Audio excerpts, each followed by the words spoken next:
blue moon eclipse. Is the super blue blood moon to blame for earthquakes? A blue moon eclipse involving a supermoon, blue moon, blood moon and total lunar eclipse has got skywatchers excited for the end of January. But scientists have long debated whether moon phases can produce big earthquakes. Some theories say a full moon has the strongest tidal pull, which is said to place more stress on the Earth's crust and trigger more chance of a fault line slipping. Is the super blue blood moon to blame for earthquakes? A new study, produced by Susan Hough of the US Geological Survey, has come back with a single answer: no. Dr. Hough examined 204 earthquakes of magnitude 8 or larger over 400 years and detected no significant patterns with lunar events. She focused on larger earthquakes so as not to confuse clusters of earthquakes in the data related to other factors such as aftershocks. This also enabled her to pare the list down to a manageable size that could be matched to lunar phase information found in online databases. The seismologist found the links that some observers have matched between big earthquakes and lunar cycles are no different from the kinds of patterns you would get if the data are completely random. Her findings were published on Tuesday in the journal Seismological Research Letters, a bi-monthly peer-reviewed publication from the Seismological Society of America. Dr. Hough went on to say her analysis did pull up some clusters of earthquakes on certain days, but to test for significant patterns, she randomized the dates of the earthquakes to find out what kind of patterns would appear in the random data.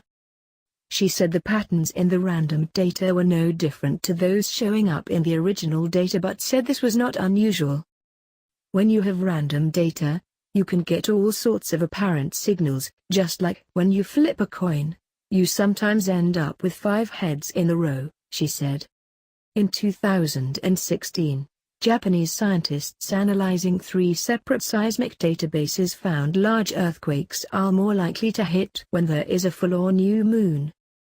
But Hough has debunked this idea as myth, saying that it can gain public attention when some scientific studies show that tidal or other forces can have a slight effect on earthquakes.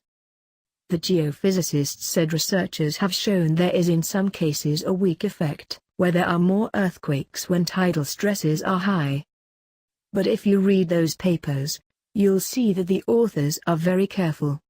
They never claim that the data can be used for prediction, because the modulation is always very small. Earthquakes are caused by tectonic movements in the Earth's crust. When the Earth's tectonic plates get stuck, this can cause pressure to build up beneath, and when it is released, this can lead to an earthquake. Dr. Hough doesn't believe the predictions around full moons is going to go away just yet, however. She said, sooner or later there is going to be another big earthquake on a full moon, and the law will pop back up. The hope is that this will give people a solid study to point to show that over time, there isn't a track record of big earthquakes happening on a full moon. January 31st sees a blue moon, the second of 2 full moons in a month, coincide with a full lunar eclipse.